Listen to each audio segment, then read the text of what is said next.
660-530. Refil Uruguay.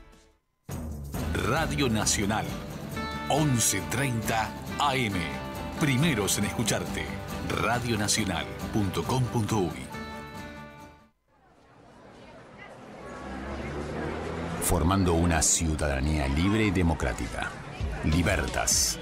www.libertas.uy. Presenta En Dónde Estamos. Un periodístico libre y democrático. De lunes a viernes, a partir de las 10 AM.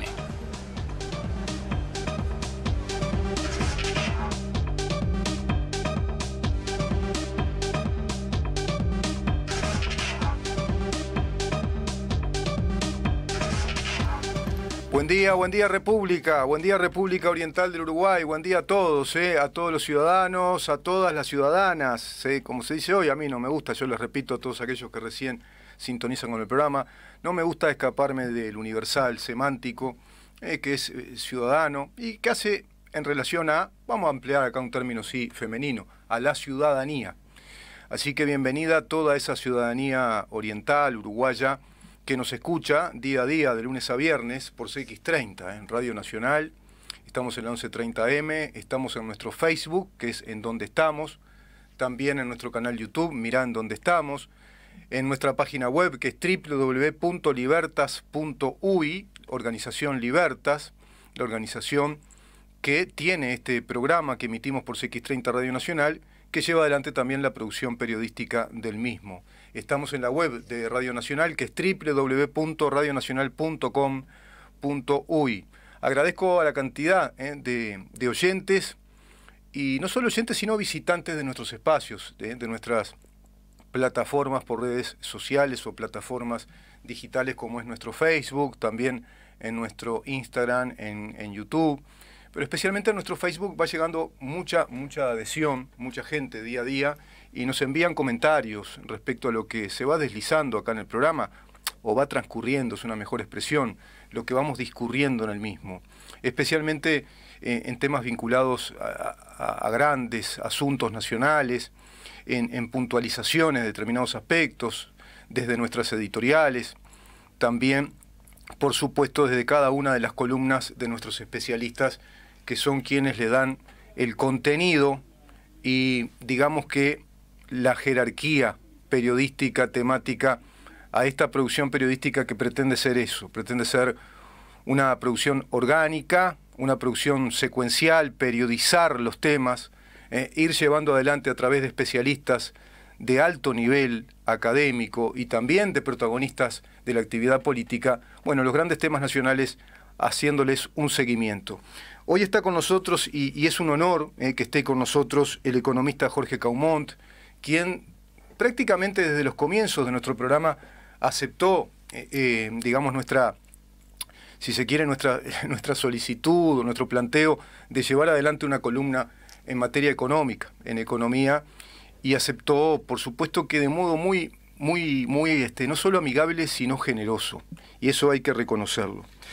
Y está ahora con nosotros, como lo hace siempre los días miércoles, para hablar con él de un tema que viene siendo un manido tema, un tema reiterado hace tiempo, no solo en nuestro país, sino en el mundo, y no de este momento histórico, sino desde hace décadas, que se viene hablando de un concepto que es la renta básica universal.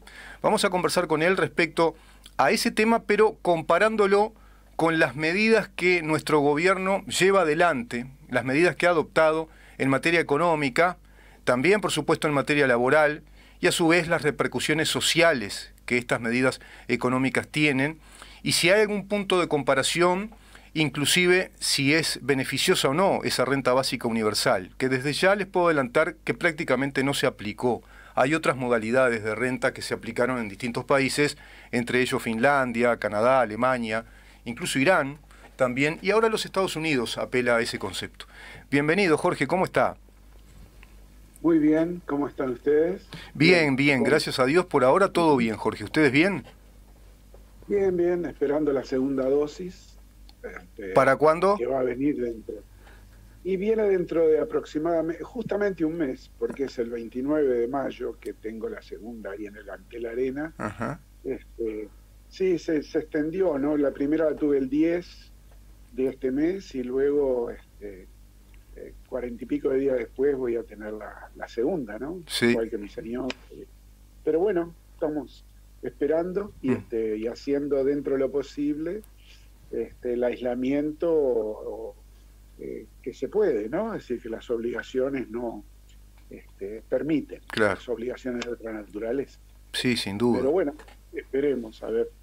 Yo creo que se va a terminar, como dicen los que entienden de la situación y los científicos, que en un cierto lapso, digamos un par de meses más, entraremos en el famoso rebaño, ¿no? Claro. O sea que vamos a estar mejor como para encarar las actividades económicas, con eso mejorar el empleo, etcétera. Pero de todos modos, hoy por hoy no soy muy optimista que este año vayamos a crecer. Creo que este año vamos a terminar, en el mejor de los casos, con una economía con crecimiento cero o a lo mejor podría ser también con alguna fracción de declinación, ¿verdad? Sí, seguro. Pero, Sí.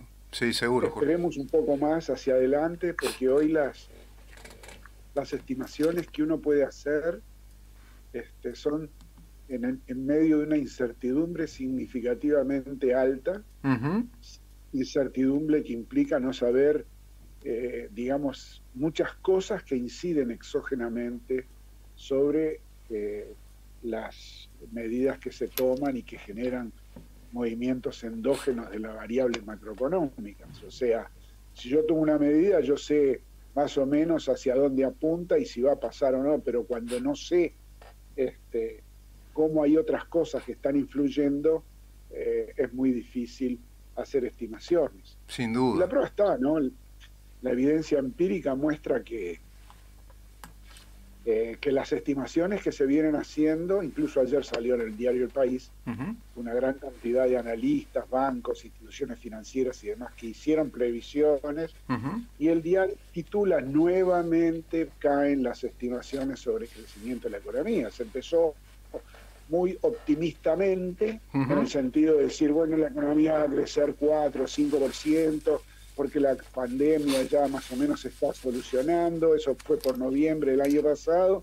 Después vino esa ola tremenda generada por el afloje, ¿no? El afloje general del público, y empezaron a caer las estimaciones, y hay gente, hoy la mínima, la máxima sigue siendo como 5 y algo de un banco que está totalmente norteado, o de una institución financiera que no sé si sigue al Uruguay de vez en cuando y no aportó nuevos datos, o si realmente piensa que va a crecer 5, y veo que el Instituto de Economía es el que prevé menos, 1%, pero antes preveía mucho más. Sí, sí. O sea que todo hacia abajo, las previsiones, y eso es lógico en medio de la incertidumbre que vivimos, ¿no?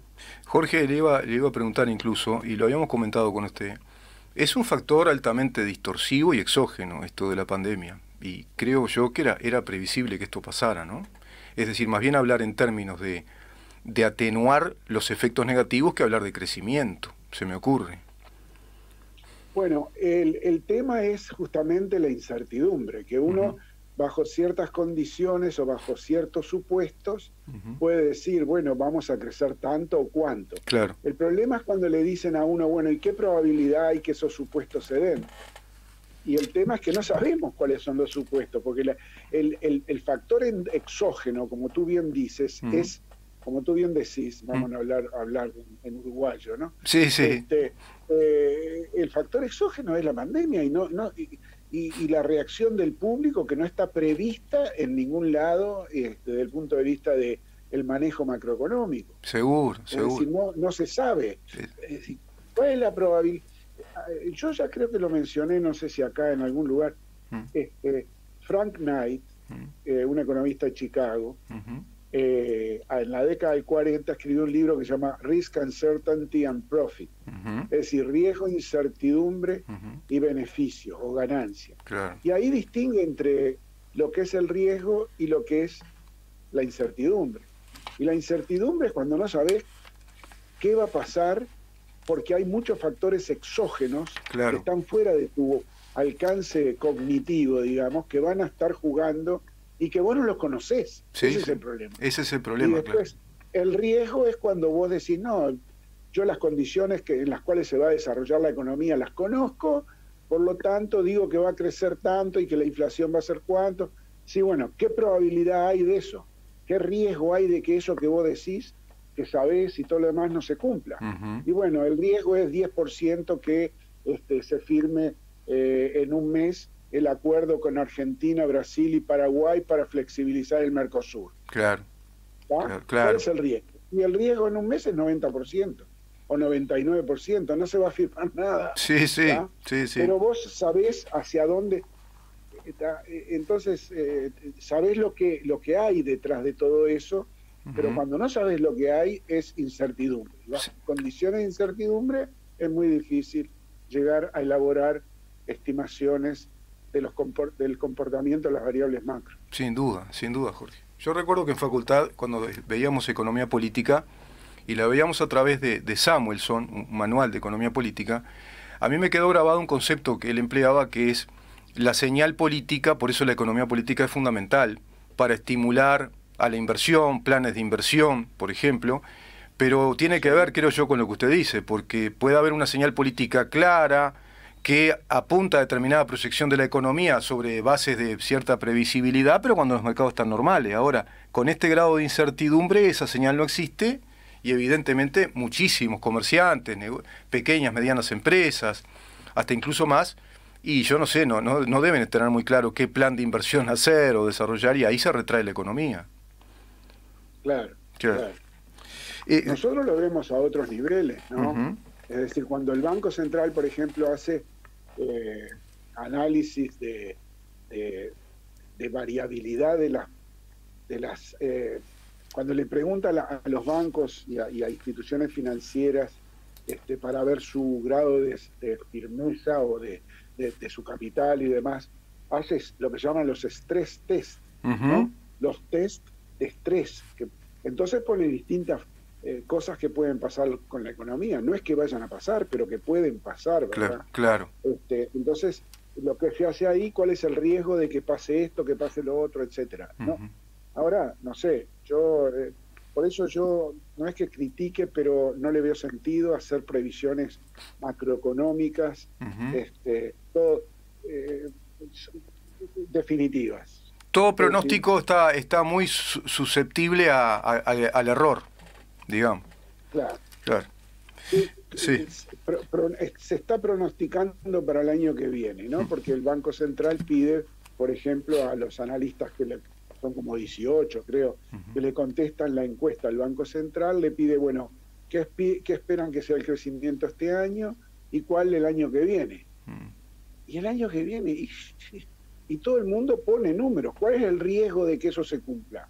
Altísimo. Sí, claro. Porque no sabemos mucha cosa de lo que va a pasar el año que viene. Sí. Estoy viendo que hay una gran cantidad de gente que no se va a vacunar. 28%.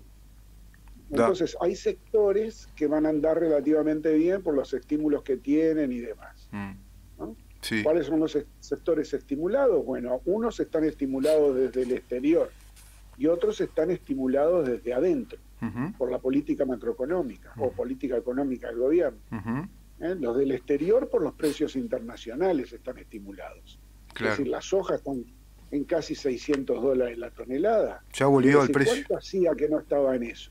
Y desde el año 2012. Sí. O sea, que cuando tuvo aquel alza tan tremenda que generó tanto ingreso al país y tanta joya, ¿no? Tanta...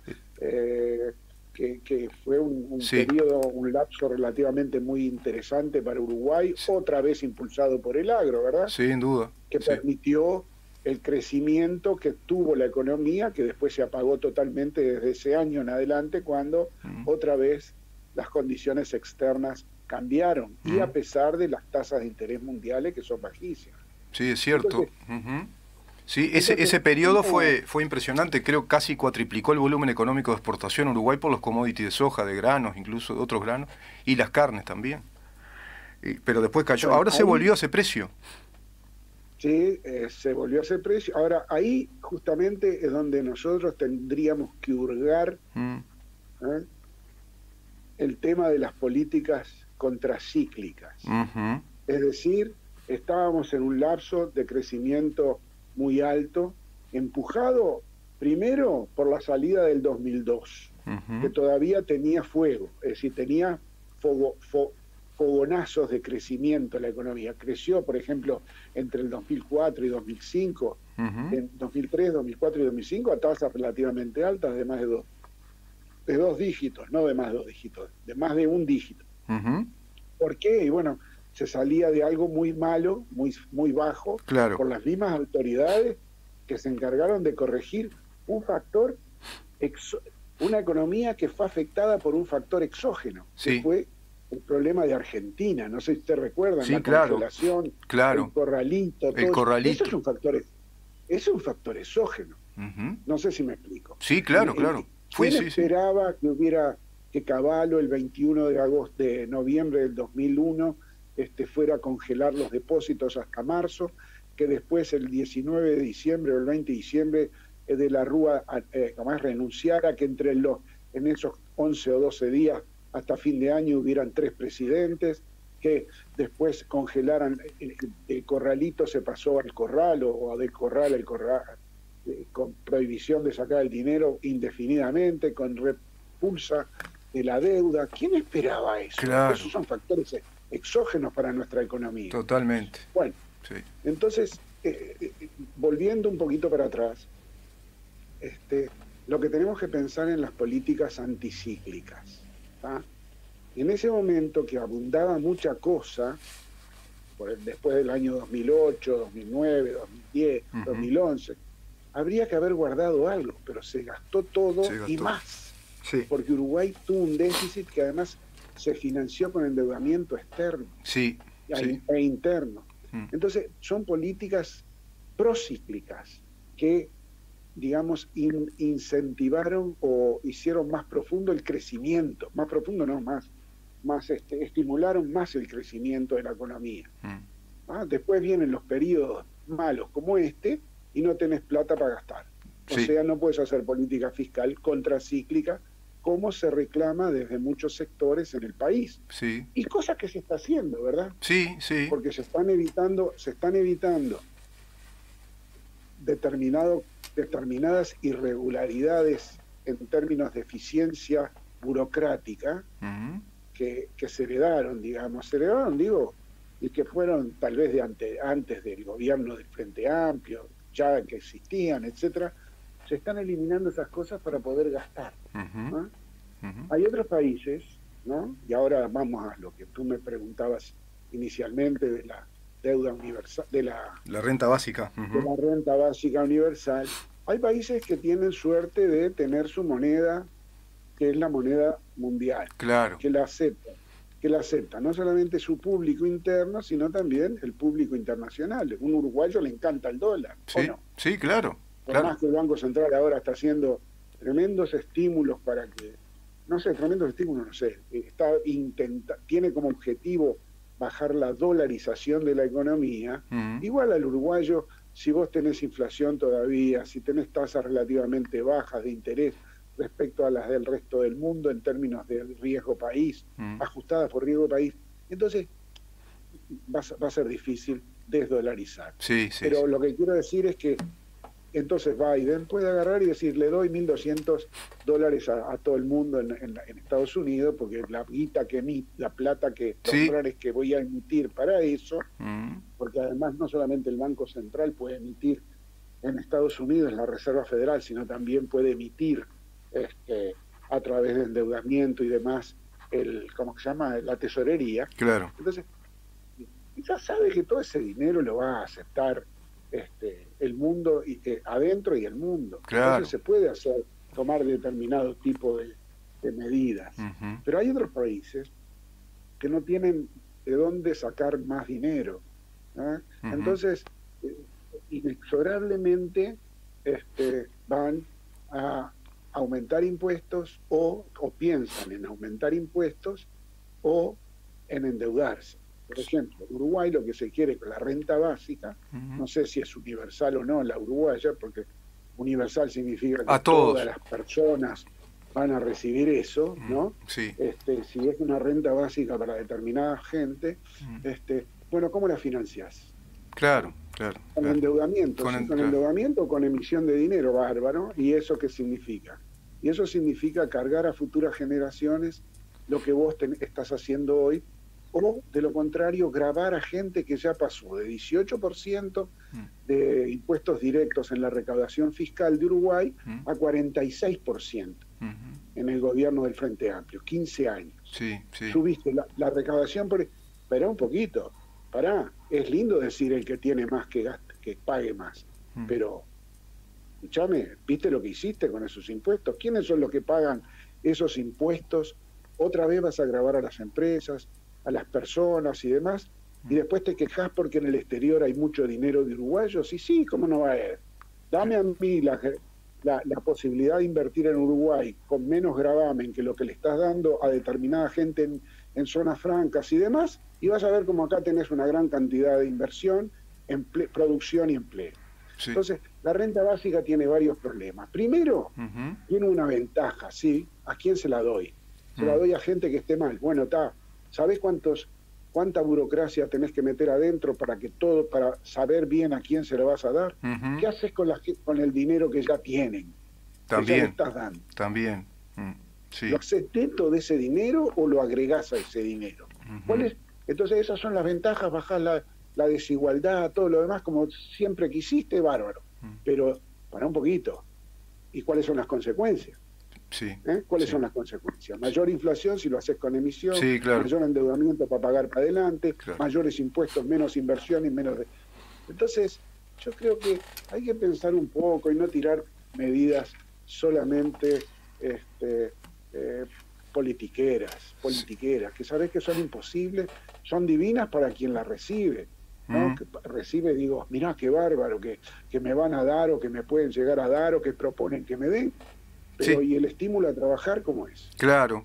Yo lo que veo ahora y que me pareció muy bien es que le van a crear ciertos empleos temporales y que van a estar financiados y que van a tener contraparte. Yo recuerdo una ministra de Trabajo, creo que era de Trabajo, que siempre dijo, bueno, ese tipo de ministros fueron increíbles, ¿no? Uno dijo, más y mejor Mercosur. Ahora resulta que todo el mundo quiere flexibilizar el Mercosur. Después otro, esta ministra que digo yo, decía que no había que exigir ninguna contrapartida a la gente que se le estaba dando el dinero. Sí, recuerdo. Que se repitió hace poco, reformuló eso también, ese concepto, ¿no? Que no hay que darle a los que están en la lona, dijo. Los que están en la lona no hay que exigirle. Ahora, yo, asumiendo ese concepto que usted da, que le iba a ir a ese ejemplo del gobierno como una de las medidas que me parece muy positiva.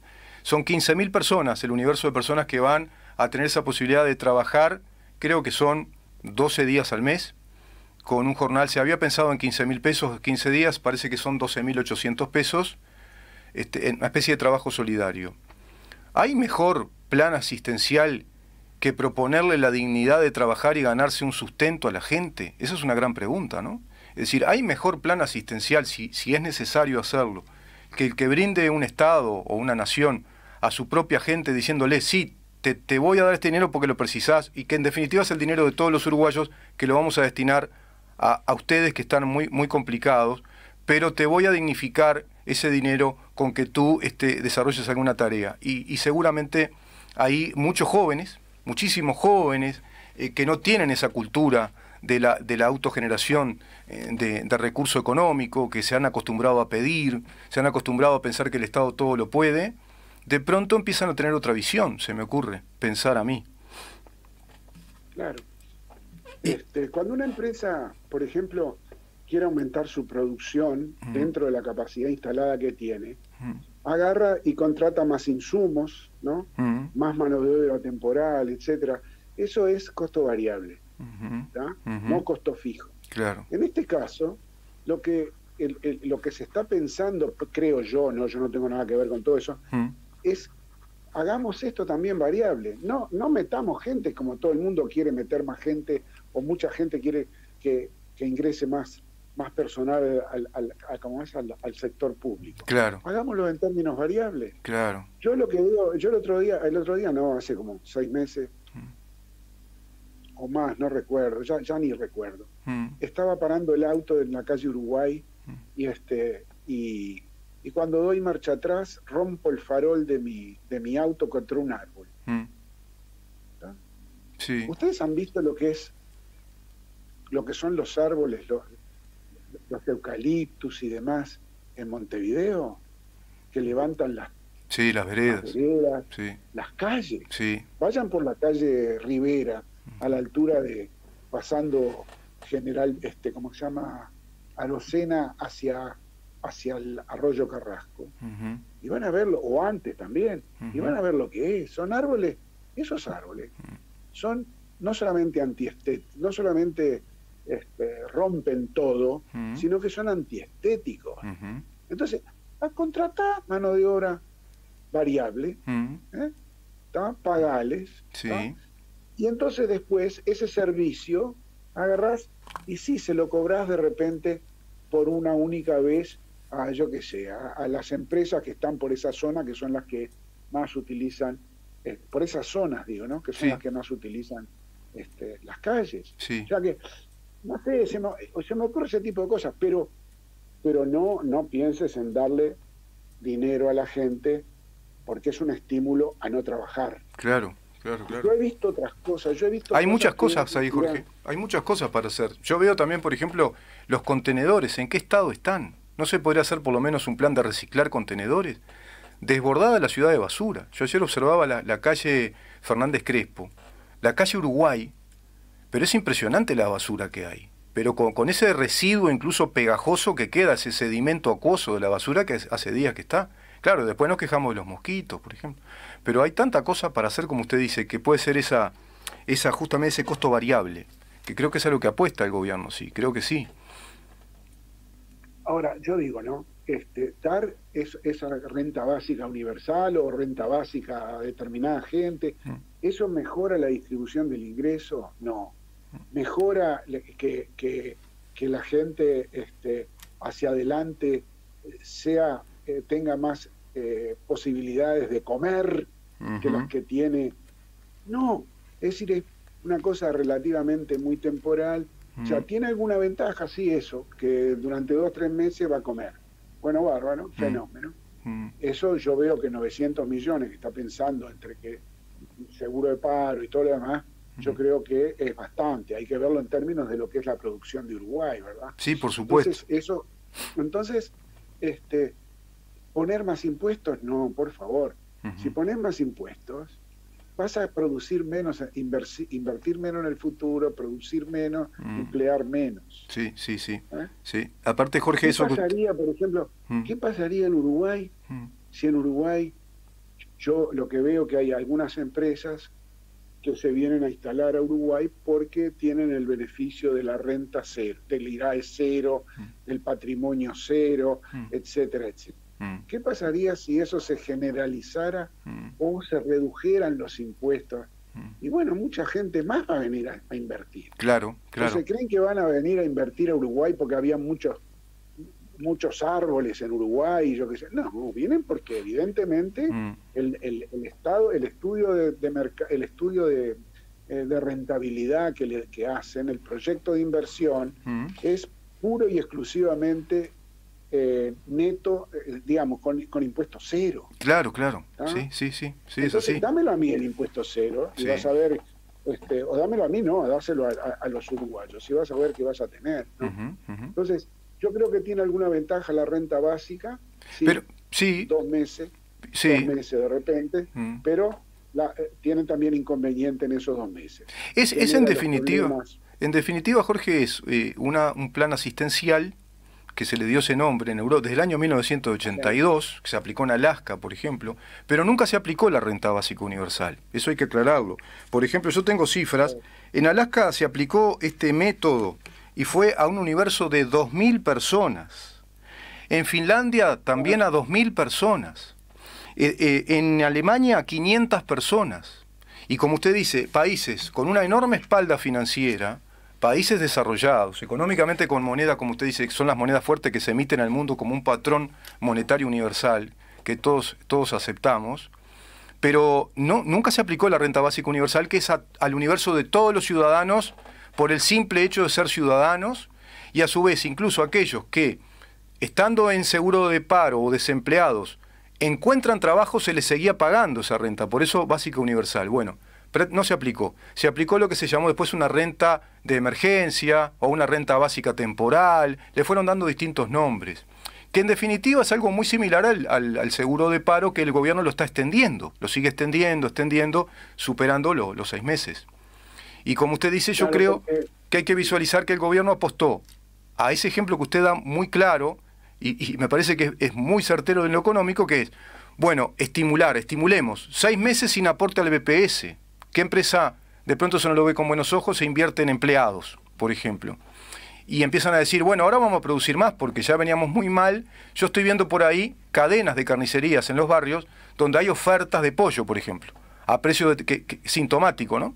Y de pronto puede ser que se disparó una producción porque hay más empleo, se empiezan a generar esos costos variables.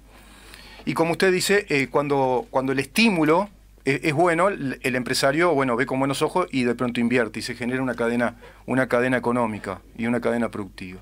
Por otro lado, lo asistencial el gobierno lo aplica, ya lo está aplicando. Sería sobreponer, o como usted dice, una burocracia que visualice dónde emplear esa renta, que no sería universal, y quitar la extensión de los seguros de paro, quitar los subsidios a los monotributistas del MIDES, quitar de pronto la duplicación de la asignación familiar, hay un montón de subsidios.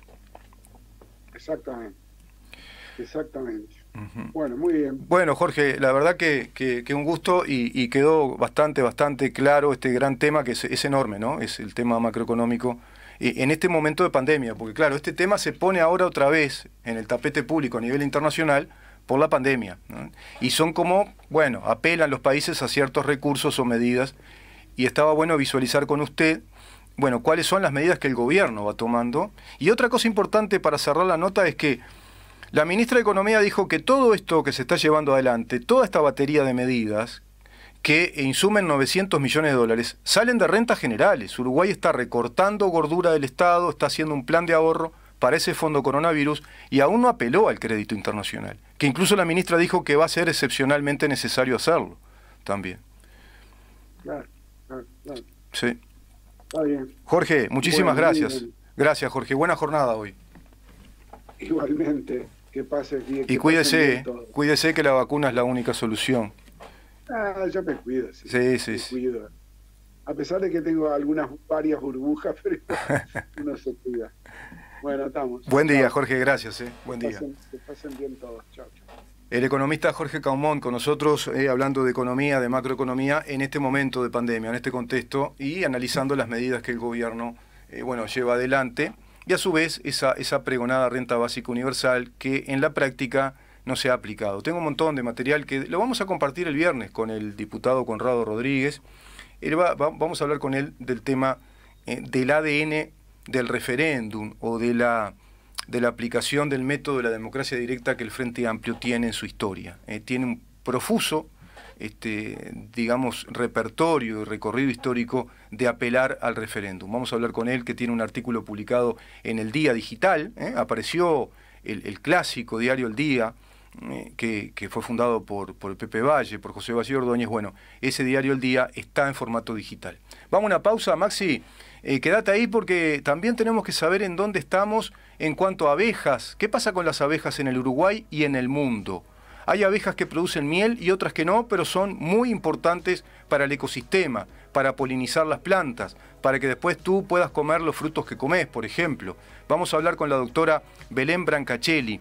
Ella integra el equipo de científicos e investigadores del Instituto Nacional de Investigación Agropecuaria, y precisamente en esa columna que hacemos los miércoles con Iña, vamos a hablar con ella de este enorme tema que son las abejas.